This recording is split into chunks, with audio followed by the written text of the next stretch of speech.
Welcome to Crimepedia. I'm your host this week. I am Morgan. I hope you are having a wonderful day. And with me, as always, is my favorite true crime partner. Yay. It's Why? the lovely Cherry. How many true crime partners do you have? I mean, I'm the favorite. I mean, You're a you beat popular out guy. You beat out the captain. Oh, wait. Ah, how exciting! Surprise, surprise, surprise. That's an amazing surprise. For our listeners at home, we have a very special guest this week. We do. Our favorite friendly death investigator, which I didn't know about. Oh, yeah. I didn't know you were here. No, I didn't tell you. You said you had a surprise for me. This is the best surprise. How are you? I'm good. My favorite person. How are you? I'm good. Good. Yeah, so we are being joined by our friendly death investigator from Autopsy Podcast. Yes, you I are. feel like we need like a little round of applause now here. Oh, yay. And why he's joining us will soon be explained. You can stop clapping now. Please stop. No. Please stop. Oh, that's cool. Oh, I'm looking forward to this even more now. Yeah, it's going to be a good one. Yeah. But before we get to that, we do have just a few thank yous to give. Oh, yeah, we do indeed. A big thank you to Jeanette for joining our Patreon. So thank you, Jeanette, on doing that.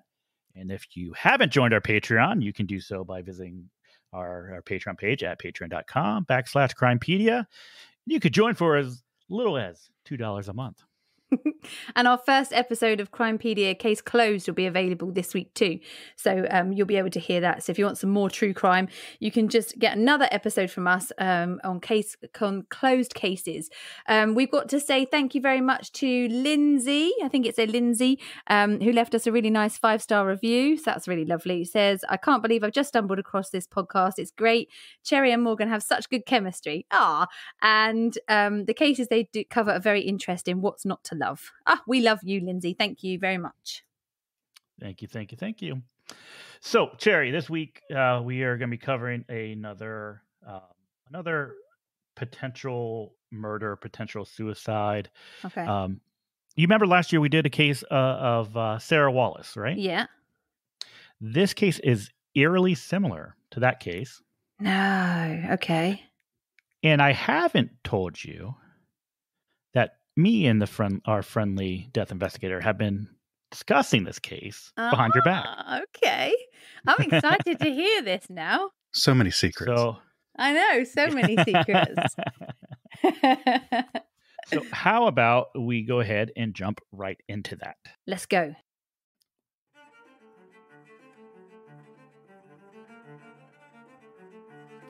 Inside the dark bathroom of room 319 at the Sports Stadium Motel in Independence, Missouri, the body of a young 21-year-old woman lies on the cold floor.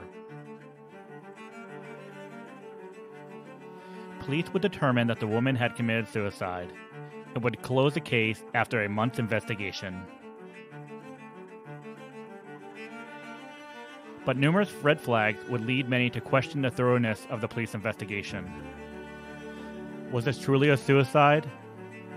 Or was this the violent outcome of a turbulent and often abusive relationship? This is Crimepedia, and this is the death of Libby Caswell.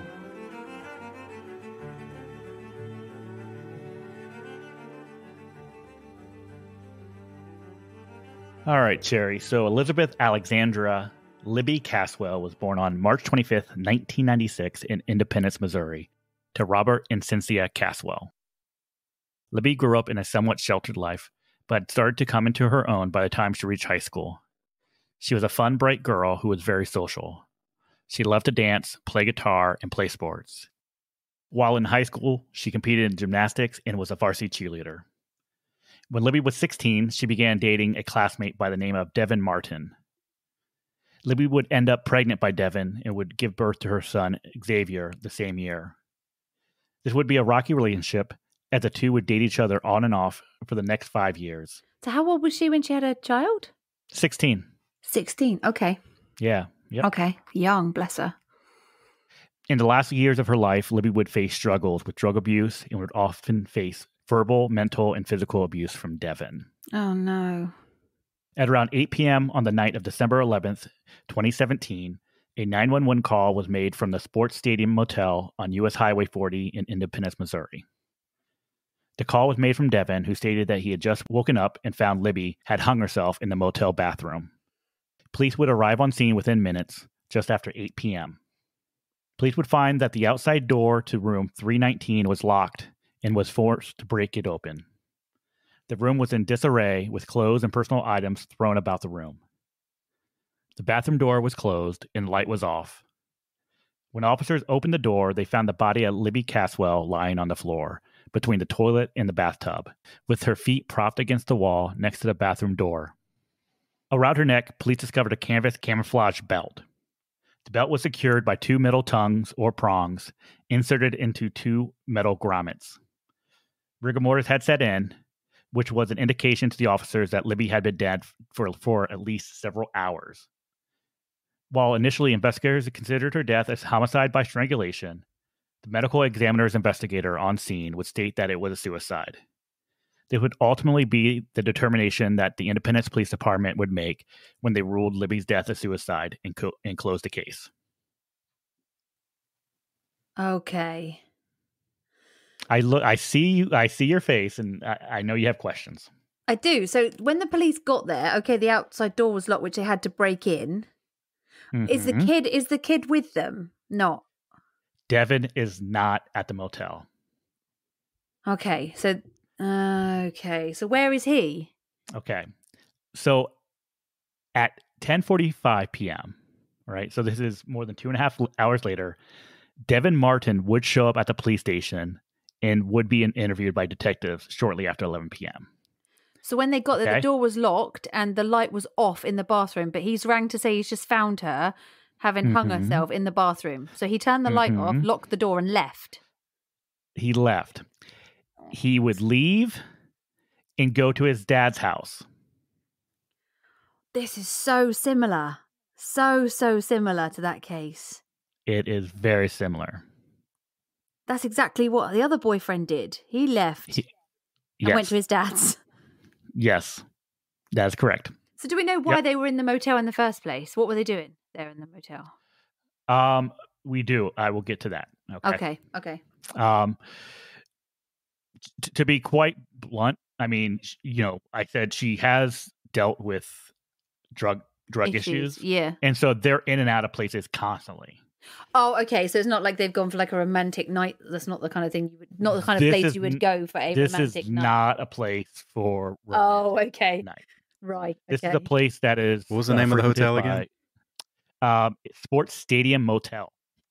Oh, yeah. It doesn't sound so romantic, does it? No, nothing that's a motel is I mean. Mm-mm. So like motels are like little hotels that you would stay on off of a motorway, like off of your freeway kind of thing. Is it like that kind of thing? Is it somewhere you'd only stop like for a night, or we don't have motels here? Motels are kind of, they're smaller. They're typically cheaper, but they're usually also set up to be extended stays as well.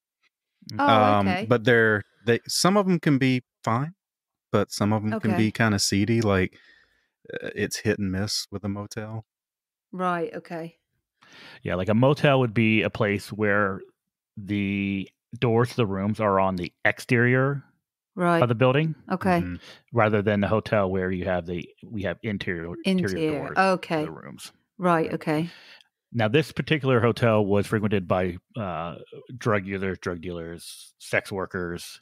So Not a what you family consider hotel. it is not a family hotel. No. Right. Okay. Now, during his interview, Devin would state that he and Libby had checked into the motel at around 6:30 a.m., although the check-in sheet at the hotel showed that it was actually 7:10 a.m. that they actually checked in.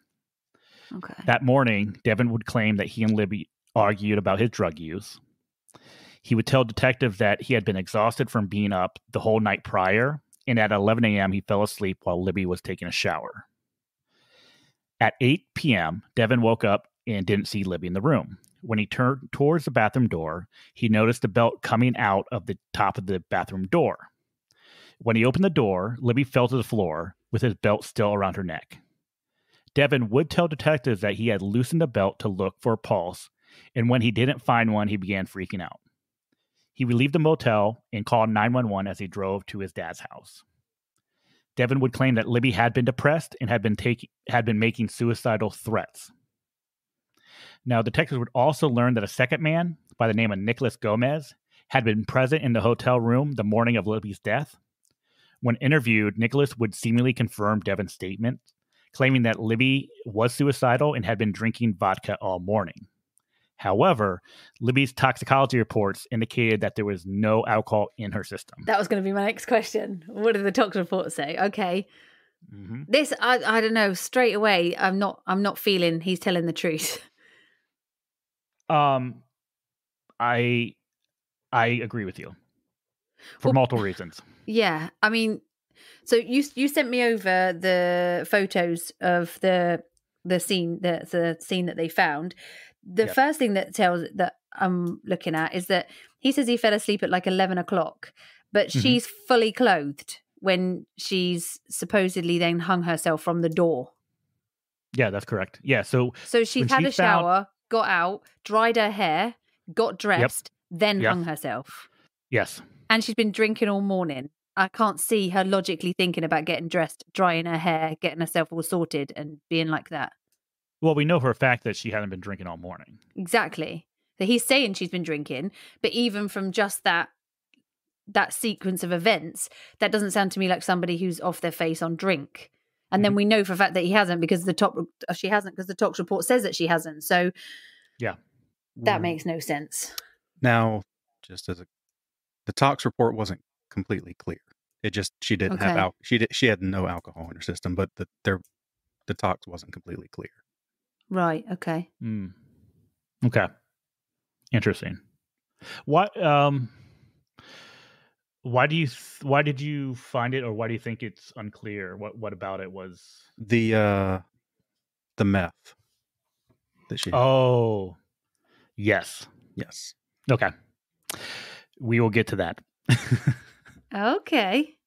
We will get to that. Okay.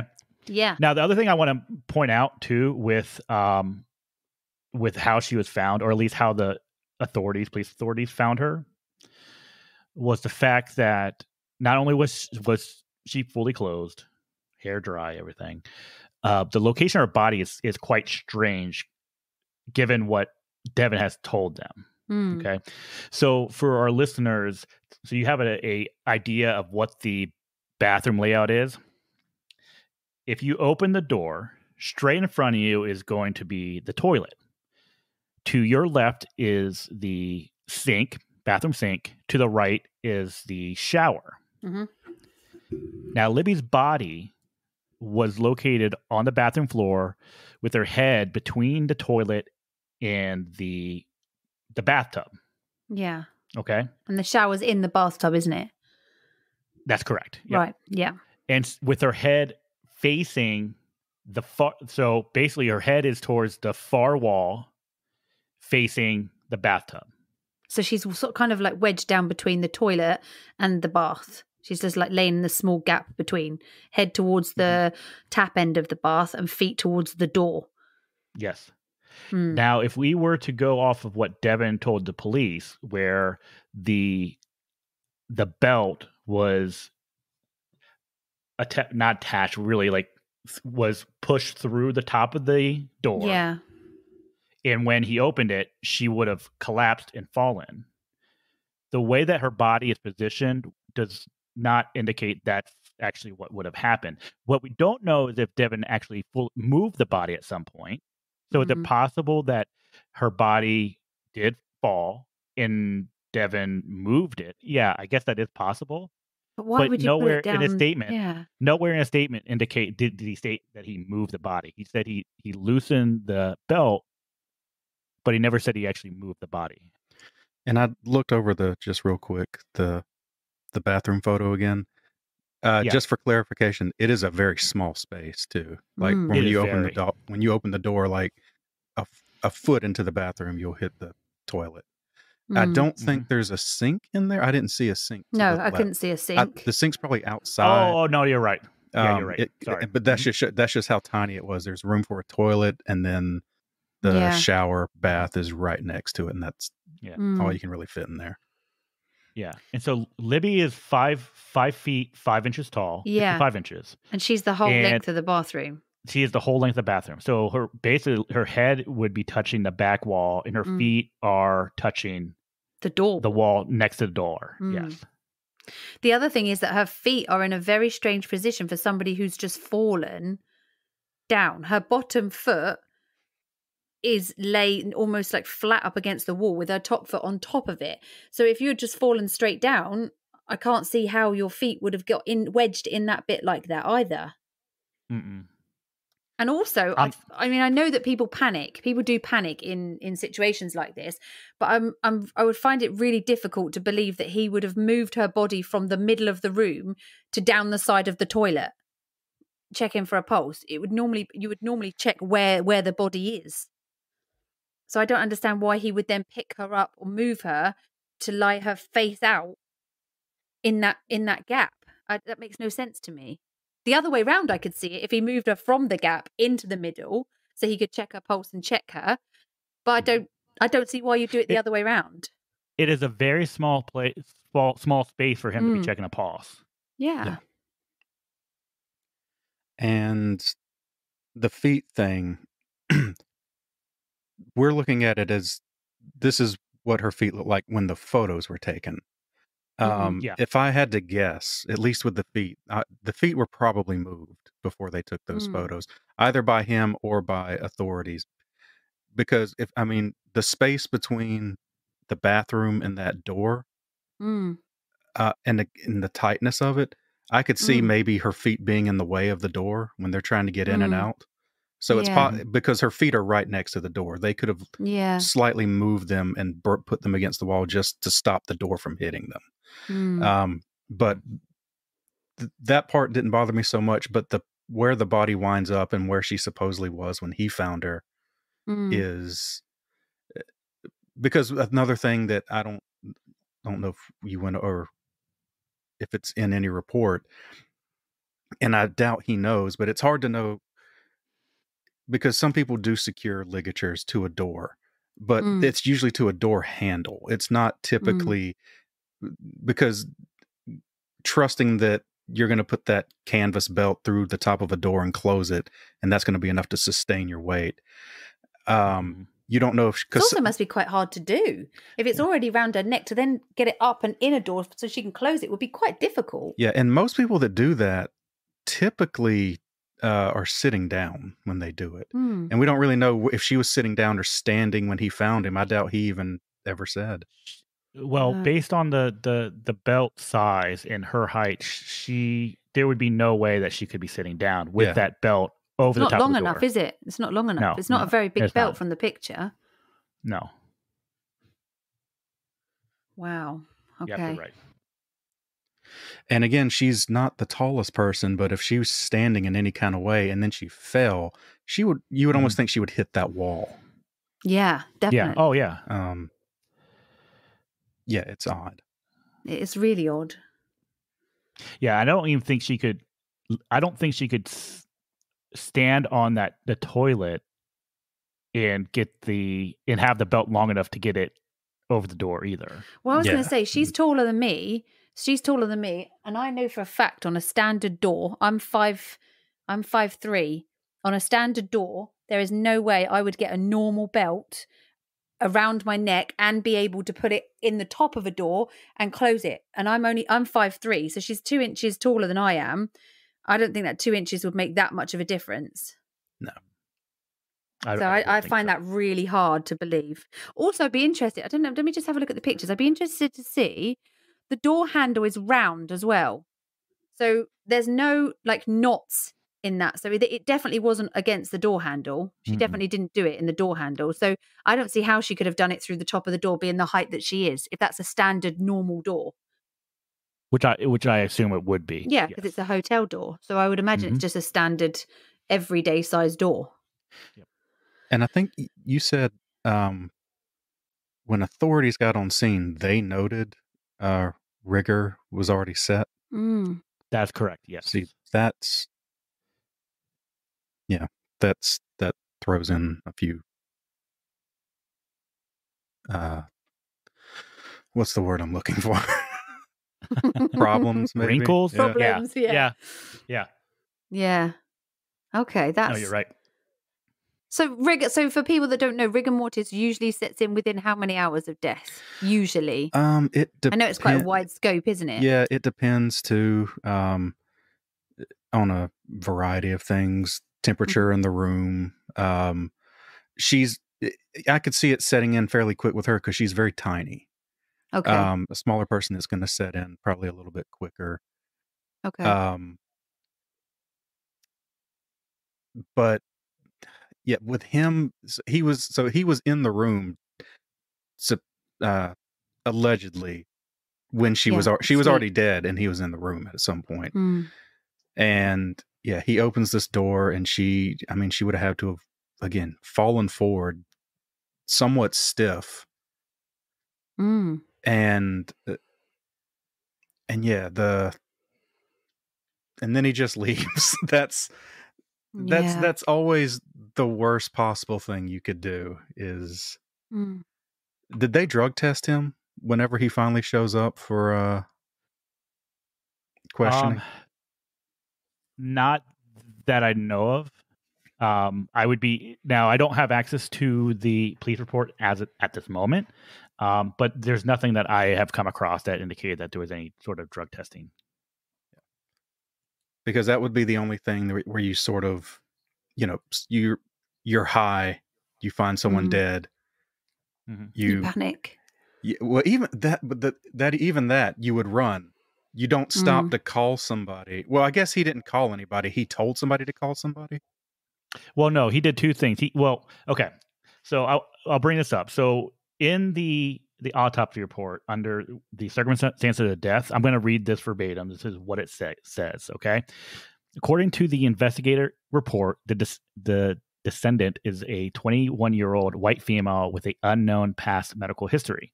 She was reportedly staying with her significant other in the Sports Stadium Motel prior to her death. On 12/11/2017, a male subject was seen leaving the motel room. He approached a bystander, advising that his girlfriend had hanged herself in the motel room from the shower curtain rod, and that emergency medical services should be notified.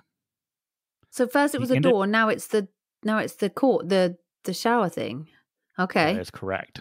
Right. Okay. The individual was then reportedly left the scene. Emergency medical services and Independence Police Department responded and discovered the subject unresponsive on the floor of the bathroom. Death was confirmed at the scene. The descendant was found lying on her right side on the bathroom floor between the toilet and bathtub. A cloth belt was found around her neck and had been loosened prior to arrival. Drug paraphernalia and alcohol were found in the motel room. Per the family, the descendant did have a known drug addiction problem. However, no suicidal ideations were ever communicated. Per the police report, a witness reported hearing altercations in the room. Oh dear. Okay. So now we already have an issue. So yes, he did call, but he also had told someone as he was leaving outside, that Libby had hanged herself or hung herself, and that they should contact or that EMS was on its way. Right? That's again going back. If you're trying to give any benefit of a doubt of someone is high, or at least getting off of a high and just paranoid, calling for help, that's a good thing, but then leaving the scene is just you're trying to gauge, like, what the hell are you doing? Yeah. Because if I don't understand, yeah, freaking out, you find your girlfriend dead on the bathroom floor. I understand freaking out, but to leave the scene. I mean, if you have nothing to do with it, and it was truly a suicide, you shouldn't have. There should be no reason for you to be. That's running. right. There shouldn't, but I think people do panic. People have car accidents and just flee, even though there's just. I think sometimes people just do that. People just do leave. They panic and leave. I mean, he's gone straight home to his parents, and I'm guessing he's told his parents what's happened, and they've made him come back in. And also, there's drug paraphernalia on the scene. Yeah, there's drugs. There's drug stuff there. If he shows up, they're going to ask. They're going to ask these questions eventually anyway. But the idea of freaking out, they'll arrest me on scene. I could see. I mean, he doesn't sound like the greatest person anyway, so it's just like, I don't want to be arrested on scene. I'll go later. That's right. Yeah. I mean, also leaving scene will allow you to get rid of anything else that you don't want to be found with, right? Yeah. Because there's nothing to say. I mean, there's nothing to say that he didn't have a good cleanup before he left. That's exactly what I was just thinking. If he goes, it means he's got control of what they find and what they don't. Yeah. But he's saying she was suicidal. What happened to the other guy that was there? Where did he go? When did he go? We don't know when he left, but he wasn't there when he found her. When she was found. That's correct. He was there just that morning. Okay. But I also think with this statement, this circumstances of death, the big thing that stood out for me was this bystander that had been told that she had hung herself from the shower curtain. Yeah. I was going to say. And not the door. That's weird to just randomly tell somebody as you're leaving. I mean, you call 911. Typically, you're either going to... if you call 911, you could either wait or leave. Leaving, and then while you're leaving, just some guy walking by, hey, my girlfriend's dead. Okay, bye. Bye. Yeah. Yeah, you're absolutely right. It's very, very strange. And did we ascertain who the belt belongs to? I'm guessing him. It looks like a man's belt. It was his belt. Yeah. Yes, it was his belt. So his belt, she's taken out of his trousers and killed herself with it. Yes. That's what he's saying she's done while he was asleep. Yes. And did they take any photos of the shower rod? Yeah, I wonder. Let me just have a look and see if we can actually see it in any of the pictures. You can't. It's not high enough. I do not have any pictures of the shower rod whatsoever. Because most, and this is just, you can't say definitively from motel to motel. Most motels, they're not super fancy. These shower rods, they're the ones that sort of like quite brace flimsy, themselves. They're not the tension. Detention rods. Yeah. They're not going to hold much more than a shower curtain and a towel. Anything over, I don't know, 20 pounds, 30 pounds is going to bring that thing down. So, but like you were kind of alluding to it, like conflicting stories of shower rod versus the door. It would almost make more sense if it was on the shower. Well, it wouldn't. It would make more sense for the position of the body because it's close to the shower. But it wouldn't make a whole lot of sense that if it was a tension rod. That's correct. Yeah. The other thing, I also, looking at the picture, the very first picture that you sent, which is looking from the door inwards, where you can see Libby's body on the floor. If you look at that picture, the end part of the belt, which you would loop through like the buckle, you put it through the buckle and then you'd pull it to then put the prongs in. So that isn't knotted. So if he's saying that he went in and found her hanging from there, he didn't say he brought her down, did he? He said he opened the door and she fell down. And she fell down. That's correct. So if that's the case, then there would be no knot there. But if she had put it around the shower, there would be some sort of, she would have had to have tied it to keep it up there, or looped it through and then looped herself, and that wouldn't work. So the shower wouldn't work like that. Yeah, because there's no way to adhere it to the top. So that doesn't make sense that he's come out and said to that or to whoever they pass her by, she's hung herself from the shower rail. And then I think he's gone away and thought about it and thought, okay, no, because he's had hours to think about it until they get hold of him. And then obviously that sounds much more, much better that he opened the door and she fell down. I think it sounds to me like he's had a bit of time to think about what he's going to say. Yeah. You'd also want him to like get that bystander to lock their story, because exactly. someone walks by and say, "Oh, that she hung herself in the bathroom." Like maybe you could assume she did it on the shower rod. But if he specifically said a shower rod, that would be odd, because again, he would have to see if she did indeed use the door. He would see that thing. He would see the belt at the top of it, presumably. Yeah. Mm-hmm. Yeah. And that's what he said initially when he said, when he was interviewed by police, he said that he saw the belt. Yeah, the belt poking through the door. Yeah, hanging out from the top of the door. And that's what grabbed his attention. Yeah, and see, that's if he told anybody it was a shower rod, then that's odd. Red flag. Yeah, that's a red flag. It is a red flag. That is. And you said right at the beginning when you were going through the story, the police authorities ultimately based their ruling of it with the medical examiner investigator who just showed up on scene. Meaning they didn't. I mean, that's not something you base. That's not how that works. So, as someone who was a medical examiner investigator, when doctors rule cause and manner of death, we look to, the ME is looking to find the cause of death. But manner of death typically depends on the investigation and what they find. But if your investigation is sort of like, it's almost like it's spinning it back around, where the investigation is like, well, we're thinking it's suicide because that's what your guy on scene said. He thought it was a suicide. It's like, okay, that's not how that works. You don't base your assumptions on the ME because, I could show up on scene and be like, I think it looks like that. But even the doctor doesn't base their thing on what I think it is. And there's more to talk about this autopsy report when we get to it, because it's very, I sort of, it's almost cheeky, but we'll get to it.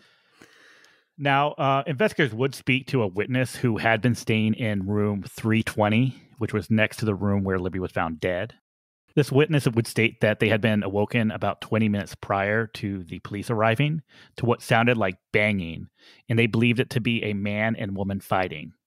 The witness would tell police that they had heard a female in the room say, "Please stop hurting me." They did not know how long the banging went on for, but that when it stopped, they didn't hear anything. Now, the officer who spoke with the witness would state that they were impaired and that the story given was inconsistent. Because of that, police would determine that they were not a credible witness and decided not to bring them into the station for further questioning. What?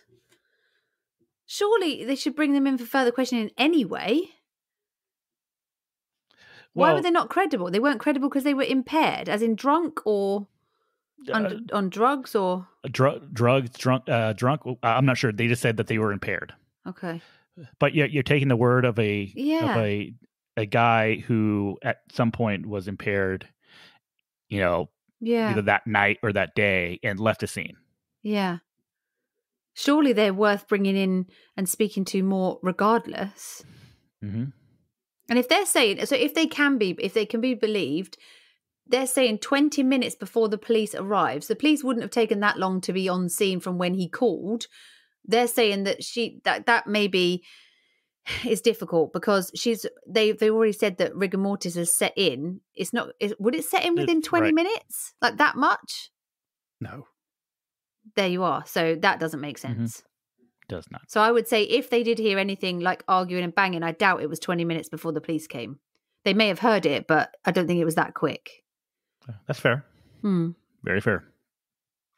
Now, after Libby's death, 2 witnesses would come forward with information about the relationship between Libby and Devin in the weeks and months prior to Libby's death. The first witness was a man who told investigators that Libby and Devin had been staying at his home in Kansas City, Kansas. On December 4th, just 1 week before Libby's death, this witness told investigators that a commotion had woken him up. He stated that he walked into the room that Libby and Devin was staying in and saw Devin on top of Libby with his hands around her neck, choking her. Oh, dear. He would kick them both out of his house and had not seen them since. A second witness, which was a caseworker who had been working with Libby, came forward with a very similar account. According to documents, on December 4th, the caseworker was conducting a parent visit with Libby and her son. In the reports put together by the caseworker, Libby was noted as being upset and appeared to be shaky and unkempt.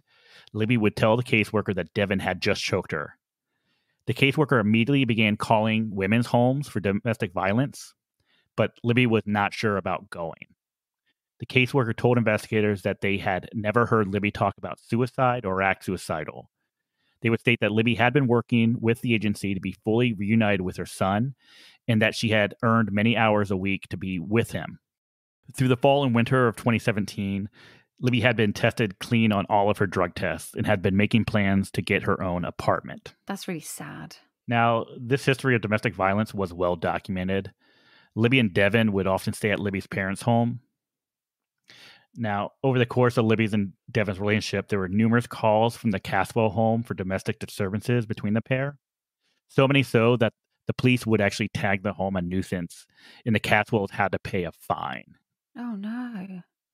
So this was definitely a relationship that rocky is probably the easiest way to say it. I mean, there was substantial violence that was happening in this relationship. Over and over and over again. It's sad, isn't it? That it just continues to happen. There's also something, and I don't know if you noted it in the autopsy report, but when we get to it, it was based on what you just said, it's a curious finding on the neck. And actually, let's hop into it. Is there anything that really jumps out at you? Just broadly, the cause and manner of death. Okay. Really sort of speaks to, again, the lack of confidence they seem to have had in law enforcement. Okay. So if you're going to say someone hangs themselves, usually if you write that out, you'll put kind of what he wrote, asphyxia, but you would put asphyxia due to ligature hanging or something. This report, all he writes is asphyxia. He doesn't write anything about it in the cause and manner, the final cause and manner. He does not list anything about ligature, asphyxia, or anything like that. He just says the cause of death is asphyxia, and the manner is undetermined. That is, to me, that's a red flag in terms of he was not comfortable with the investigation law enforcement did, or at least comfortable enough with anything they found to say this is a definitive suicide. And it's funny, going back to law enforcement saying, oh, the ME investigator on scene said possible suicide. It's like, okay, maybe he did, but now you're dealing with the doctor, and the doctor is listing it as undetermined. You can't go back and, a doctor kind of trumps the investigator. So if he's saying undetermined and you're saying suicide based on an investigator, you've kind of got your work backwards. That's not what you do. Yeah. And sometimes, even like hangings where there may be some suspicion, you would still put asphyxia due to hanging or something like that. Manner undetermined. He just says asphyxia, period. He doesn't even attribute it in the cause of death as the ligature. And again, I think that what I was going to point out, if you look at in the section of the report, in the internal examination, where it's evidence of injury section, head and neck, it'll sort of it sort of reads through what you would typically see where a ligature is. She did have a ligature around her neck. Just for the record, she had a ligature around her neck, and there was a furrow completely around her neck. Yes. And there's the evidence that he documents sort of correlates that. But then there's this thing about a little more than midway through the head and neck part where it says an adjacent area of purple appearing contusion measuring 4 by 4 inches is present on the inferior aspect of the right neck. So anything you put, the ligature is, maybe 2 inches, an inch, 2 inch. A 4 inch by 4 inch is enough to cause kind of a contusion on the right side of the neck, but not the left. It's curious. Yeah. Something else I've just noticed about it. So it says clothing, the body is received clad in, and then it explains the different things that the body. So I'm guessing that this means they've put a pair of grey sweatpants, then they've put a pair of black sweatpants. So she can't have been wearing 2 pairs. And then they put a white bra and then a black and grey bra. So I'm a bit confused as to, in the picture, she's got grey sweatpants on. But they've said that there's grey sweatpants and black sweatpants and then 2 bras. Let me look at that. I have seen people double up their clothing, but let me check that. Like a bra, doubling up a bra would be really uncomfortable. Yeah, that's very strange. I don't know why you would wear 2 bras, one over the other. Well, I don't know. I mean, I don't know. I don't know anybody that's ever worn 2 bras, one over the other. Now, if you're on the move a lot and you're staying place to place, it's almost kind of like how, a lot of homeless people kind of wear all their clothes on them all the time. Right. Okay. It could be like that. Wearing 2 bras is a little odd, but I've seen people wear 2 pairs of sweatpants, and especially like skinnier women, you see that a lot. They just double up their clothing all the time. Right. Yeah. And it was winter, so it's very possible that the room could have been cold. Yeah. That she want to put an extra layer on. I'm not sure. Yeah. Yeah, I get that with the sweatpants and stuff. I don't think I know anybody that's ever worn, unless they mean like a bra, a normal bra, like an underwear bra, and then one of those like sportsy kind of bras over the top. Maybe they mean like that. So because that's something that people do.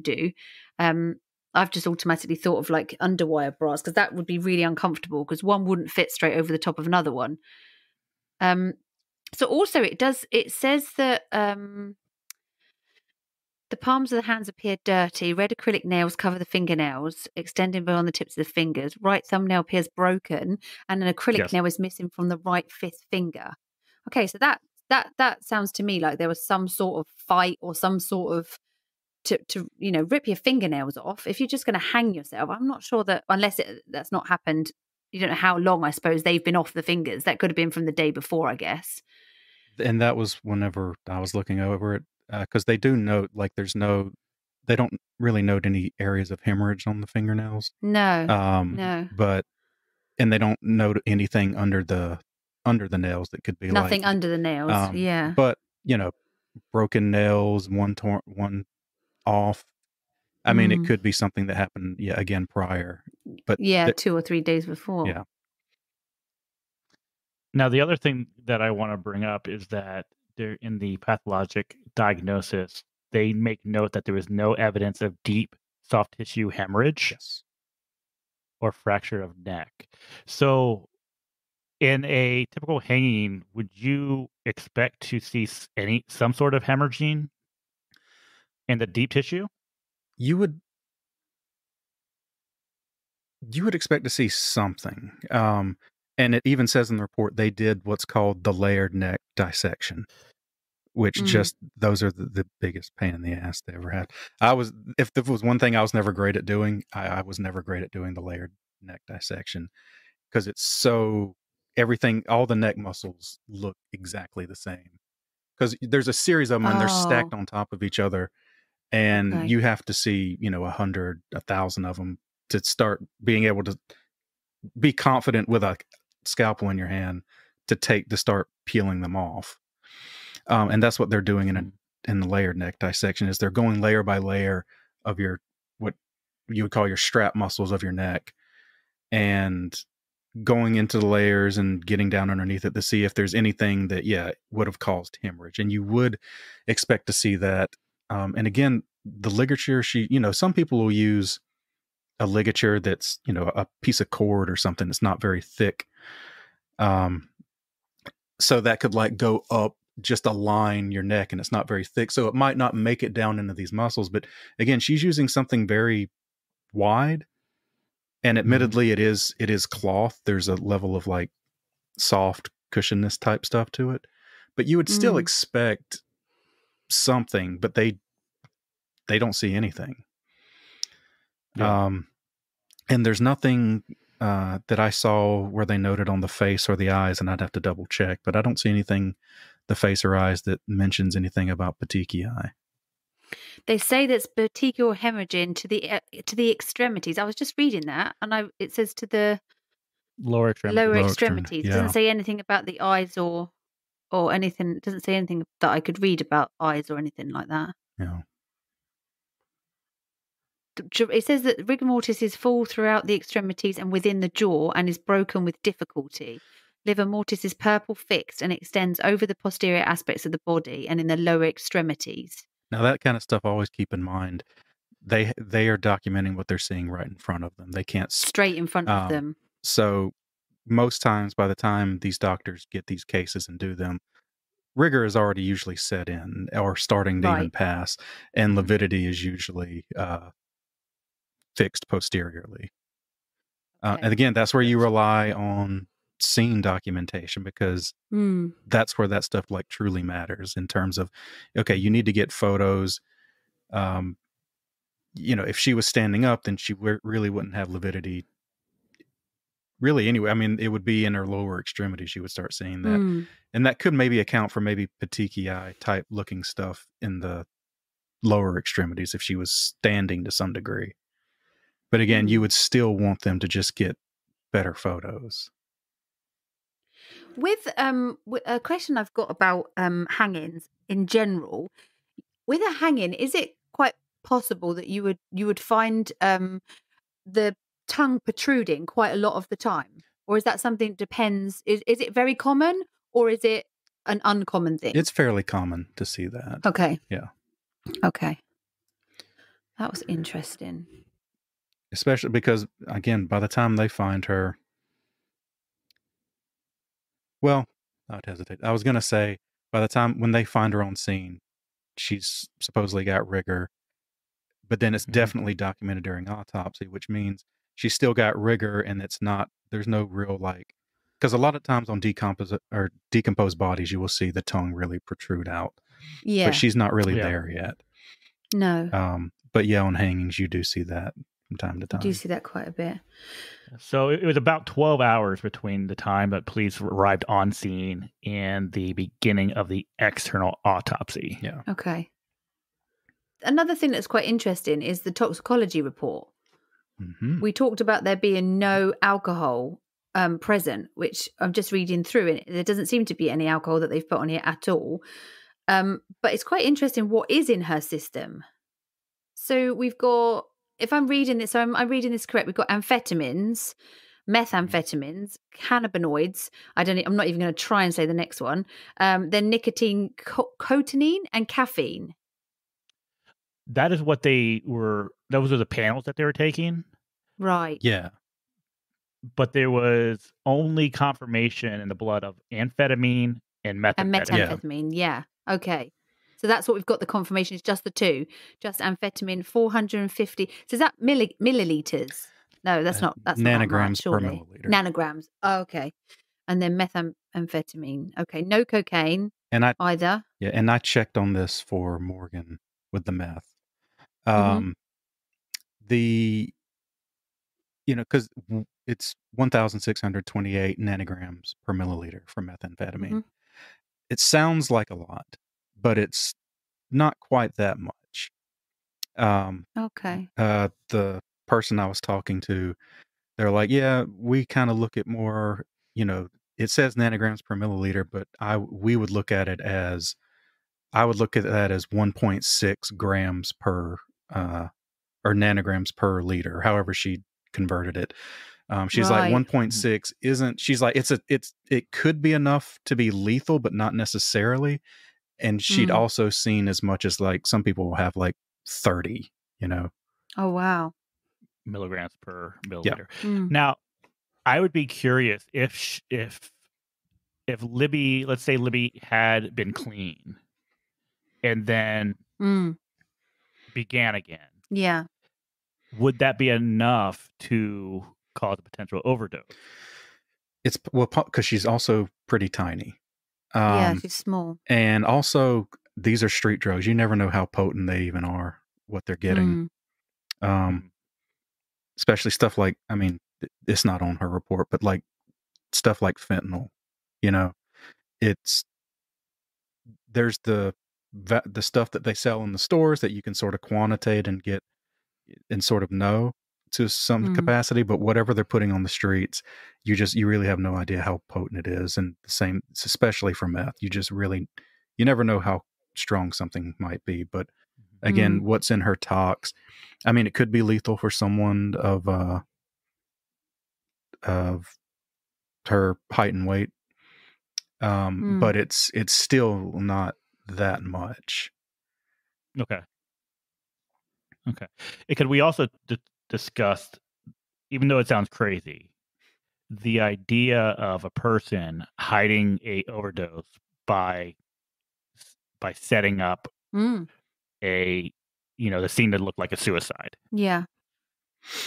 Sure. Or strange things that people have done in order to hide overdoses. Yeah. Yeah. Now, again, the doctor would have considered this kind of stuff, because at the end of the day, he listed as asphyxia based on the tox report that he's seeing. He's not comfortable saying it's a suicide, but he's at least comfortable enough, it seems, to be saying that he's not convinced that what's in her tox could have killed her. Okay. Now, if we're going to focus on asphyxia, I think there's a few things that we need to discuss, which are at minimum curious items. Definitely. Especially with the belt and how it was found, or the evidence of how the belt had been placed on her neck. I think the first thing that we need to make note is, and we talked about it earlier, where on the autopsy report, they made note of the furrow that went around her neck, completely around her neck.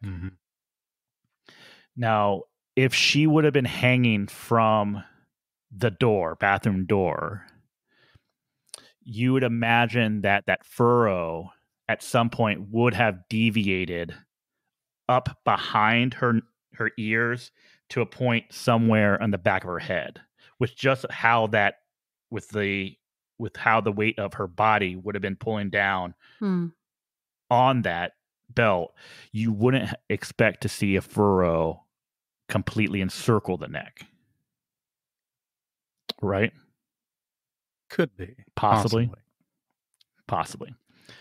The other thing about what was found on her is we have a photo which shows a location on the side of her neck in which the two prongs, which would have went into the grommets, appear to have pierced her skin.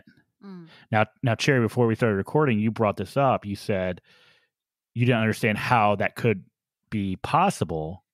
Not if the way that they've described the neck, the way that they've described it being in the door, she would have had to put it in the door and then be sideways.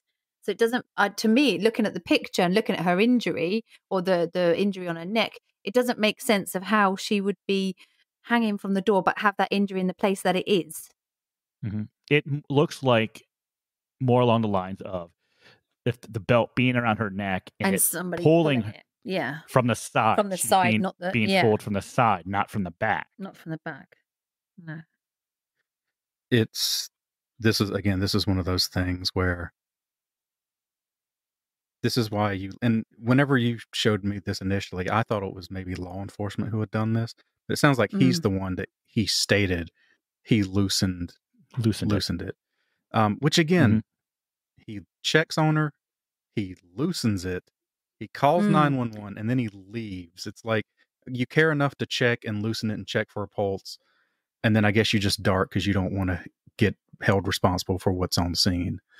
But anyway, that's where you really want to get them to like lock a story of how much did you loosen this ligature, and then how much was it loosened versus when law enforcement got there, and how much did they? Because that's when you don't want to touch anything. And in the photos, you can sort of see. Correct me. He's got his sort of hands underneath it, like underneath the ligature to take a photo, something like that. That's what it looks like. Yes. Again, that's like, don't even do that. Like you really do not want to manipulate anything as you see it, because that was the stuff that would drive us crazy. Because we never touched the ligature. Like we would get yelled at to the nth degree if we ever did anything. Now, the other thing about the ligature is on the pictures, there's a clear area in which the belt or ligature is twisted around. But when you look at her neck and the abrasions that were caused by the ligature, there's nothing which indicates or shows that twist was actually had been against her neck. So it almost looks like that the belt had been removed and then re-looped. Re-looped, and that's where you get the twist, because there's nothing on her neck that indicates that twist existed, was there. No. Nothing I can see. It's really interesting. Also, I want to make note. So this belt, we said it's a canvas belt, camouflage. It has grommets, 2 grommets that hold the belt in place. Now, these grommets go all the way around the belt. What was found during the autopsy, and this was seen actually in the autopsy photos, is there are marks along her back, her side, and her breast, which match not only the canvas belt, but there's also small, like grommet round, marks. Yeah, exactly, small red abrasions which match the grommets, as though that the belt had been wrapped around her chest at some point. Yeah, like you can see it kind of under her arm, like almost under her armpit to like the side, to her left side of her body. You can see that it looks like the width of the belt. It looks like you can see where it looks like a shape of a belt just there on her body, which I just thought was really interesting looking at that.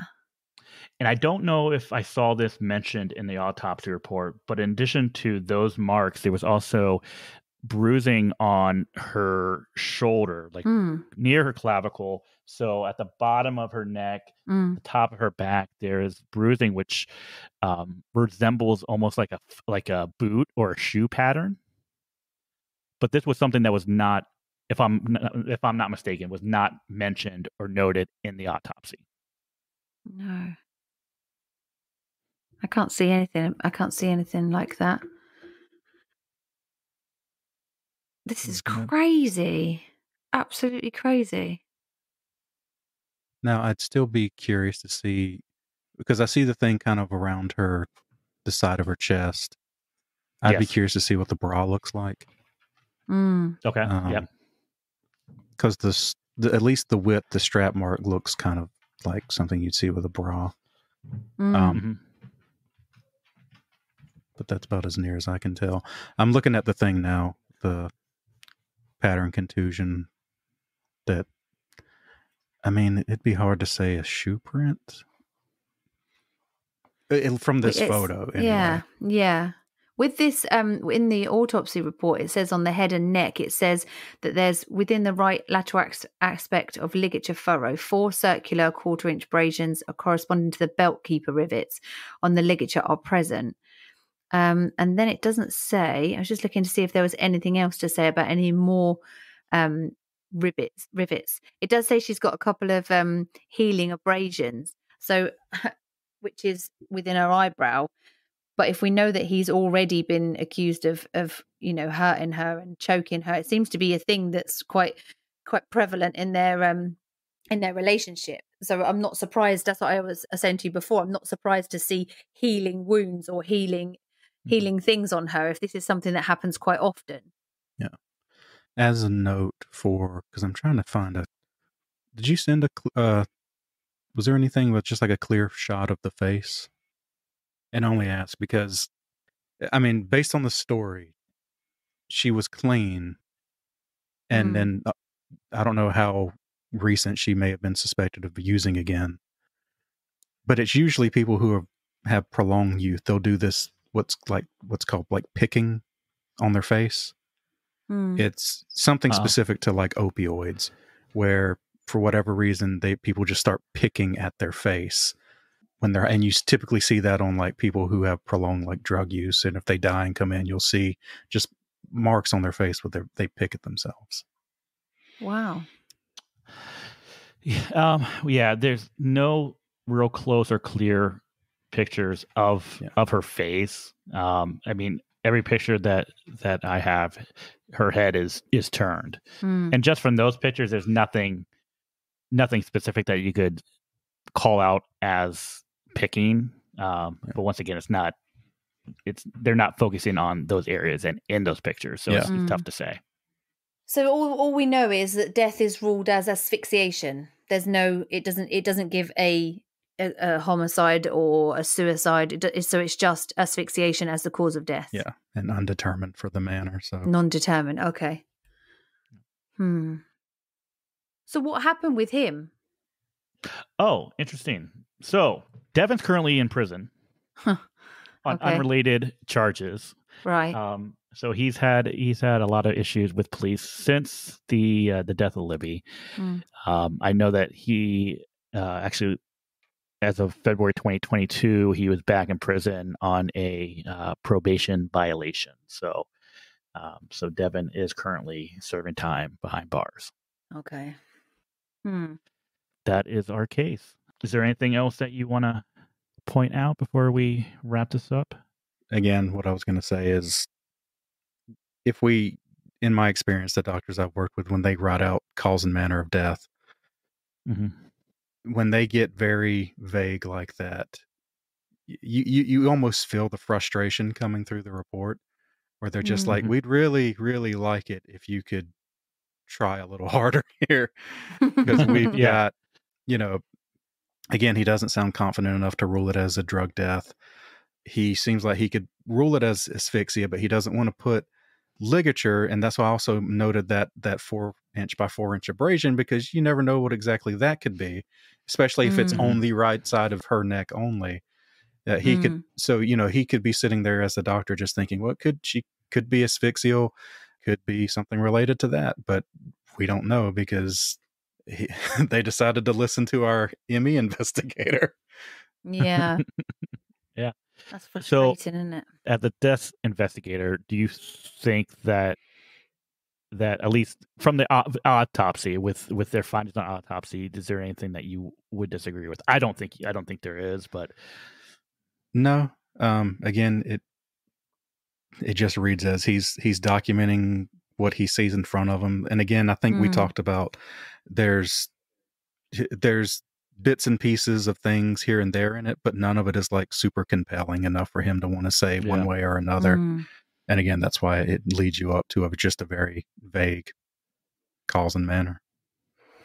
As a family member, I think if this was my family, I would be questioning this a lot more, because I listened to this, and with the history, obviously, you can't charge somebody without evidence being there, but just listening to their history as a parent or as a family member, you kind of listen to this and think it doesn't make sense. It doesn't make sense what he's saying, how he found her, the fact that he loosened off her ligature and didn't just try and find a pulse anywhere you could, like her wrist, or I don't know. For me personally, I just think this sounds really fishy. It doesn't add up straight to me.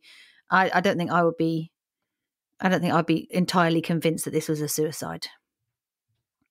I was going to say, I was going to take a quick poll. So, Chair, you say no suicide. I don't think it was suicide. No. Possible suicide, but again, not even the doctor's convinced, and that says a lot. I am going to say not suicide. At least not suicide based on what was told to the police. Yeah. And how she was found. And the fact that everybody in her life says there was no suicidal tendencies. She was cleaning up and trying to get better and trying to get her kid back. I'm just not 100% sure. And I don't think I could just rule this I couldn't just, no, yes, it's definitely a suicide. I don't think you could rule it definitely a suicide. And at the end, just so many like unanswered questions that you'd like to think law enforcement should have worked on, but asked a few more. Yeah. These are the kind of cases, you kind of wish you could reach out to the medical examiner and just be like, hey, your report doesn't sound very confident. What do you think? But yeah. Now, just as a side note, Libby's mother, Cynthia, has been fighting for justice for her daughters. I'm not surprised. 2017. Yeah, I'm not surprised. Now, after reaching out and trying to work with private investigators that led nowhere, she ended up contacting the Alliance for Hope International, which is a California-based organization that provides training on several issues, including sexual assault and domestic violence. From there, she ended up being put in contact with a Dr. Bill Smock, who is the medical director at the Training Institute on Strangulation Prevention. Oh. Now, Dr. Smock is also a police surgeon for the Louisville Police Department, and he directs its clinical forensic medicine program. You might remember that name as he testified for the prosecution in the Derek Chauvin trial. Oh. Chauvin was a police officer that was found guilty of murdering George Floyd. Yeah. Now, Dr. Smock did review the case, and he had stated that there are many reasons why this case should be open, and that he believes that there is clear evidence that this was a murder, and that the scene had been staged based upon the injuries that he found on Libby's body. Wow. I'm iffy when they bring in experts like that, because that's typically the kind of stuff they say. But I would more agree on sort of the totality of circumstantial evidence. There is a clear history. Sounds like there's a documented history of domestic issues. That's a problem. There's the doctor who's not comfortable with just signing this out as one specific thing. The evidence on, again, broken nails, where did those come from? The abrasion on the neck that's not the ligature, what is that? He flees the scene because of drugs. She's never had any noted suicidal ideations. I mean, all this adds up to just like, yeah, definitely. You see very clearly why they wouldn't just immediately sign this out as why the ME wouldn't sign it out as a suicide. Yeah. So I think we're all in agreement that there should have been more investigation done in this case. Yeah, definitely. Oh, I hope her mum can keep fighting and get more answers. I think, she deserves that. And I'd be really irritated if I was that ME investigator. Because because on scene officers will ask what's your opinion, blah blah blah blah blah.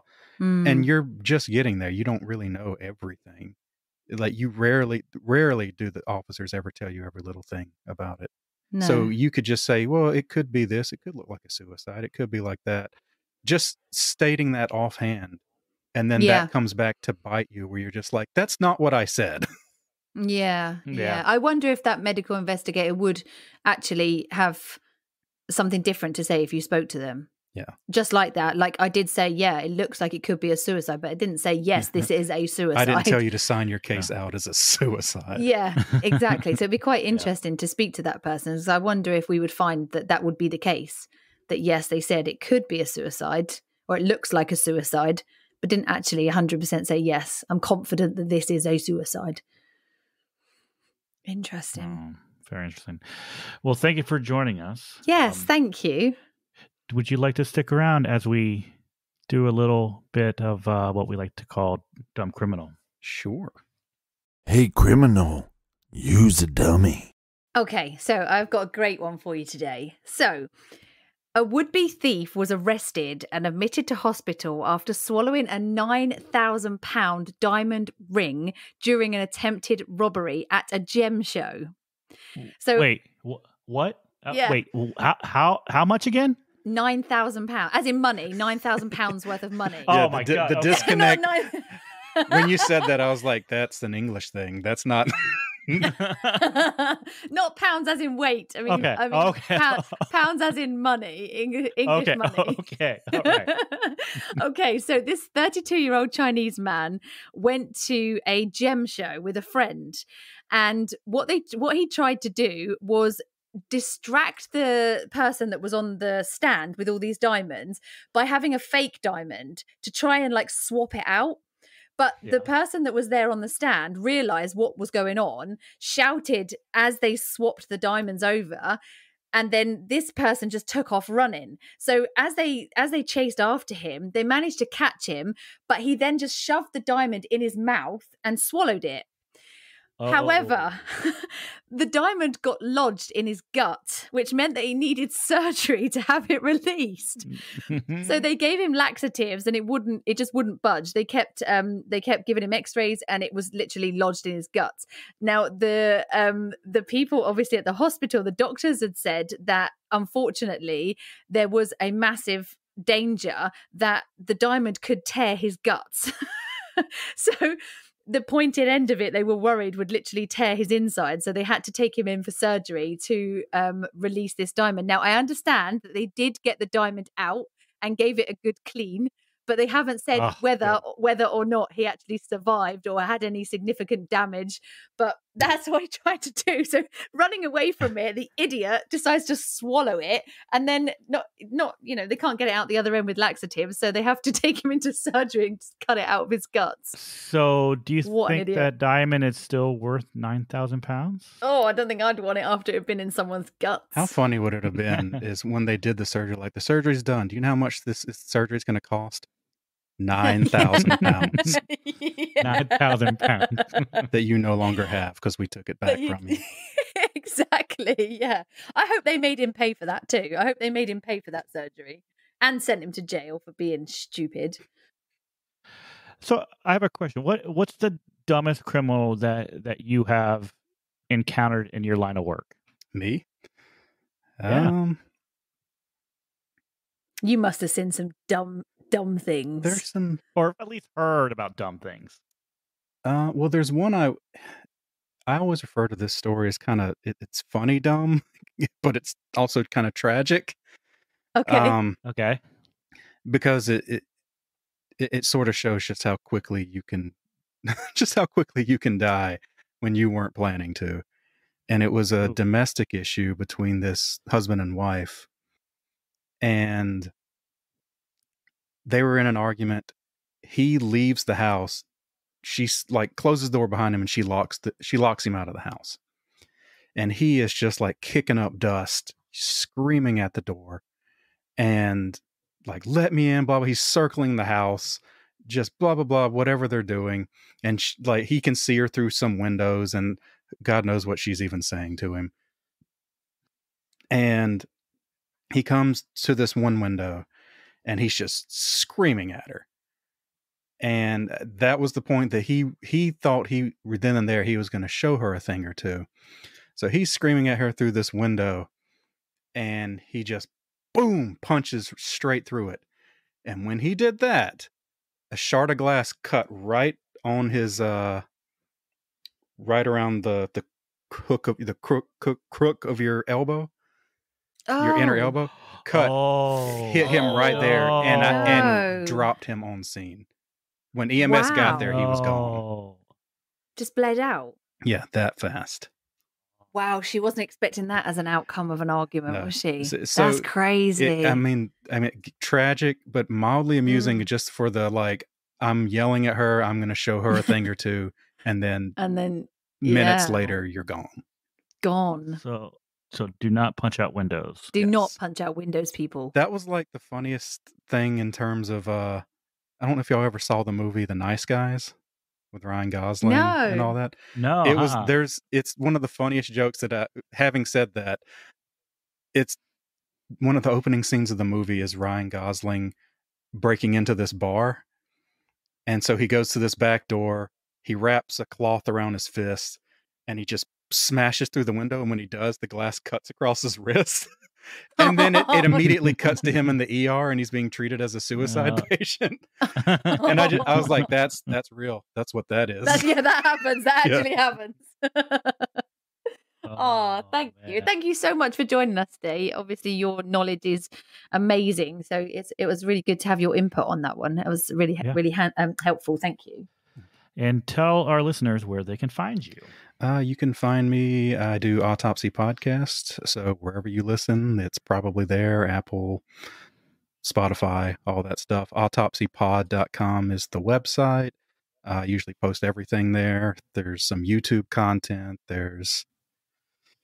I'm not, Twitter is where I'm most active. Twitter.com, autopsy_podcast. Yeah, go give them a follow. So thank you for joining us this week. We will be back next week with another episode, and it'll be my episode next time. So for now, be nice. And bye.